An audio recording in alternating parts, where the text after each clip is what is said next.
In this video, we're going to explore methods for random sampling and for the generation of random data.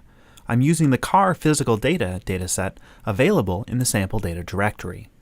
To randomly sample from these data, I'm going to use the subset platform, available under Tables, Subset.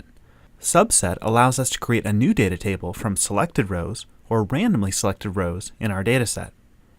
To randomly select, we'll use one of the following options: random at a sampling rate, which is the proportion of the dataset we would like to sample, and random for a particular sample size, which is the number of observations we would like in our new data table.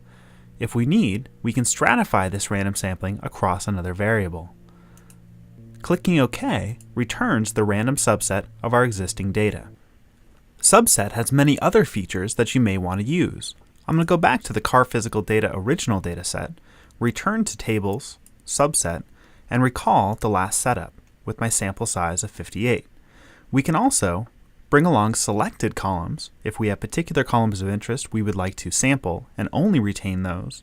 We can also link this subset to our existing data table, which means when we hit OK, the data in this data table is actually connected to the data in our original dataset.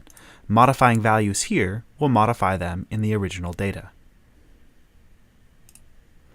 To generate random data, we're going to create a new column that we'll call Random Normal.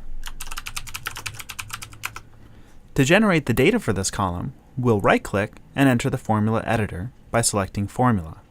Here, we can designate one of several random functions under the group Random. If I select Random Normal, I can generate data for a normal random distribution with a mean of 0 and a standard deviation of 1. Clicking OK generates these data and returns the values to the data table.